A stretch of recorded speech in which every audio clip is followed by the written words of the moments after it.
England کے خلاف دوسرے ٹیسٹ کے لیے قومی ٹیم میں 3 تبدیلیاں۔ پاکستان اور انگلینڈ کے مابین سیریز کا دوسرا ٹیسٹ ملتان میں شروع ہو گیا۔ ملتان کرکٹ اسٹیڈیم میں 16 سال بعد ٹیسٹ کرکٹ کا آغاز ہوا ہے، جہاں انگلینڈ کی ٹیم ٹاس جیت کر پاکستان کے خلاف بیٹنگ کر رہی ہے۔ دوسرے ٹیسٹ میچ کے پہلے روز انگلینڈ نے ٹاس جیت کر پہلے بیٹنگ کا فیصلہ کیا ہے۔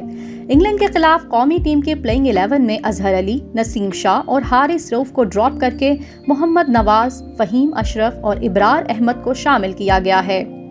دوسرے ٹیسٹ میں لیگ اسپنر ابرار احمد ٹیسٹ ڈیبیو کریں گے۔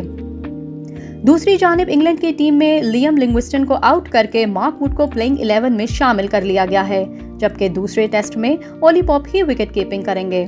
ٹاس کے موقع پر کی گئی گفتگو میں قومی ٹیم کے کپتان بابر اعظم کا کہنا تھا کہ ٹیم میں فہیم اشرف اور ابرار احمد کی واپسی ہوئی ہے اور اگر ہم ٹاس جیت جاتے تو ہم بھی بیٹنگ ہی کرتے۔ انہوں نے کہا کہ ملتان کے پچ سپنرز کے لیے سازگار لگتی ہے، حریف ٹیم کو سپن کے جال میں پھنسانے کی کوشش کریں گے۔ انگلش کپتان بین سٹوکس کا کہنا تھا کہ ملتان میں راولپنڈی ٹیسٹ کے مومنٹم کو برقرار رکھتے ہوئے اسی برانڈ کی کرکٹ کھیلنے کی کوشش کریں گے۔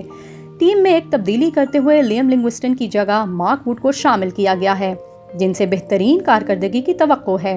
پاکستان کی جانب سے سیریز میں ڈیبیو کرنے والے 5ویں کھلاڑی اسپنر ابرار احمد کو پاکستان کرکٹ ٹیم کے ہیڈ کوچ ثقلین مشتاق نے ٹیسٹ کیپ دی۔ یاد رہے کہ راولپنڈی میں کھیلے گئے میچ میں پاکستان کی جانب سے لیگ اسپنرز زاہد محمود، حارث رؤف، سعود شکیل اور محمد علی نے ڈیبیو کیا تھا۔